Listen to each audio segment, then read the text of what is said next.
欢迎来到巴巴娱乐呀频道，请订阅频道，所以大家不要错过当天最热门的新闻。我们今天的时事通讯包括以下内容：杨紫粉丝如何看待余生，请多指教。剧播期间，肖战粉丝科普如何向平台反馈对杨紫不利的弹幕。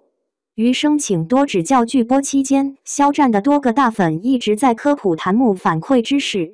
很多瞎爬子都一直在向平台反馈举对杨紫不利的弹幕，谢谢。显示全部。路人无意间点进这个话题，隔离时我昼夜颠倒太无聊，索性写一写。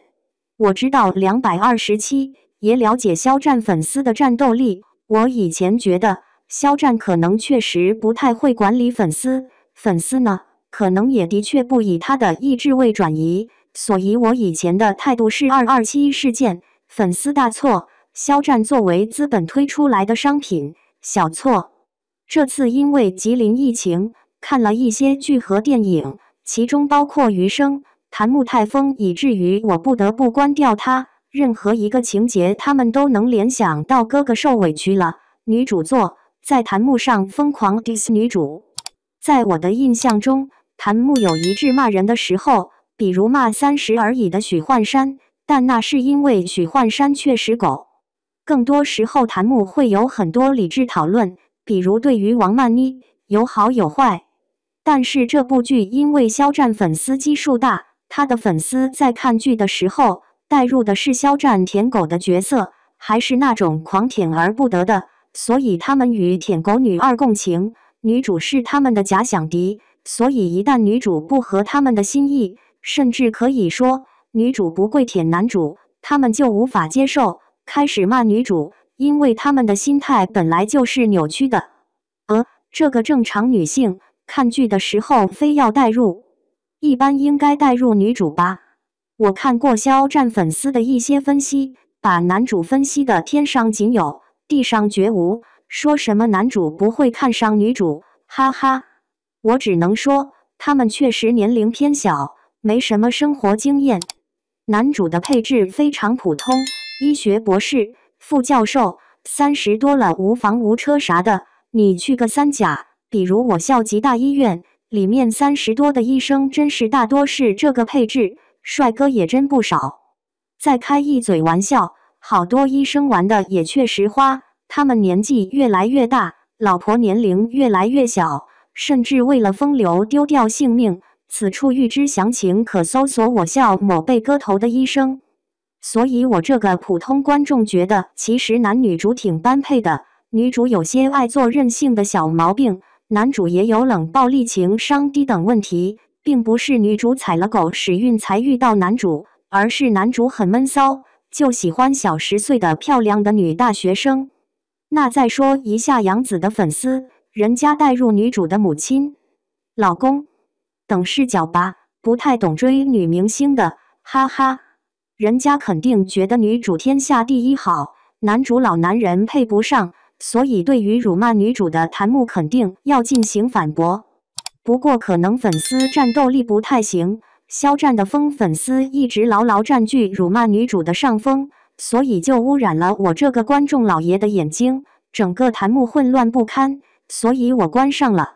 看了这个剧，我也有了对肖战的看法。第一，他没演技，经常只能有感情的朗读课文。第二，不约束疯粉丝，绝对会反噬，可能还会来很多类似229的事，到时候凉了属于自作孽不可活。第三，227事件里，他和粉丝的错一样多。说实话，这部剧其实不错的，本人因为工作太忙很少追剧，这次开了会员，周末看一下，但是弹幕真的很下头，一直在指责女主，心疼男主。看剧就看剧，为什么要站在上帝视角去批评角色？而且有些点真的让人感觉莫名其妙。有一个地方，女主给男主放了男主不爱吃的香菜，弹幕一片心疼哥哥，说女主怎么的，我就纳闷了，一时忘记怎么了。难道弹幕的各位都是圣人，没犯过错？而且他们才刚在一起，不熟悉对方的习惯不是很正常。还有一个地方，女主故意点了个香菜冰淇淋，让男主必须咬一口，男主喜滋滋的咬了一口，注意，是喜滋滋，严厉带笑的那种。两个情侣在这调情呢，结果檀木一片心疼，说女主逼男主去做不喜欢的事。当时还在屏幕前姨母笑的我，脑海里只有2个字：下头。我感觉这帮粉丝真的是小学生，没谈过恋爱吗？没跟男朋友调过情吗？没逗过男人吗？简直了，没见过哪家粉丝这么赶客的。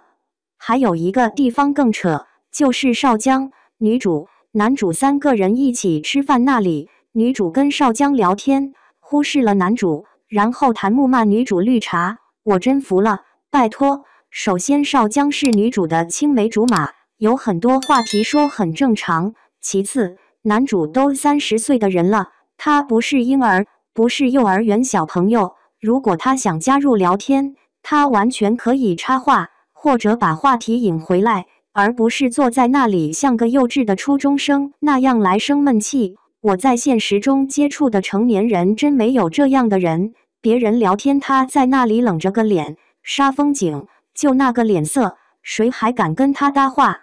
当然，抛开上帝视角来说，这里的情节是编剧根本没处理好，为了让男主吃醋，故意设置了这么一个情节，简直多此一举，把男女主的人设都拉低了。编剧不会写冲突剧情就别瞎写，一直填不行吗？最后，本人对肖战没意见，什么227也不关心，但是劝部分脑残粉一句，你们这种行为只会让路人非常非常反感。如果一直纵容这种行为，你们吸引过来的只会是跟脑残粉臭味相投的脑残。天欲使人亡，必先使人狂。你们就继续做吧，看你家哥哥什么时候被你们害死。你们1000个人骂，10个人反馈，难道还要把这10个拎出来颁个奖吗？可明明都是你们啊！整个剧超，檀木什么情况看不见吗？内涵女主道官博精选评论，才女主的微博10几万的点赞评论，我倒是挺想看戏的，但好像每次被抓包后微博号就没了。那2天看到的一句话挺好的，大概是尊重他人命运，切勿过于博爱，就是随便你们舞咯。终于懂了一粉顶10黑是什么意思。说实话，我还真没见过哪个剧里人设完美，杨紫也没演过完美人设，林之孝的人设还可以吧，但是每天心疼男主，感慨男主走了100多步，女主不看微博，不问男主同事发生了什么事的拷问铺天盖地，就看到有句话说的挺对，人家男女主明明是双向奔赴，你偏偏要给男主搞个舔狗人设。现在剧播完了，2位主演引导，也算体面散场，就别再提问了吧，毕竟大家应该都希望江湖不见。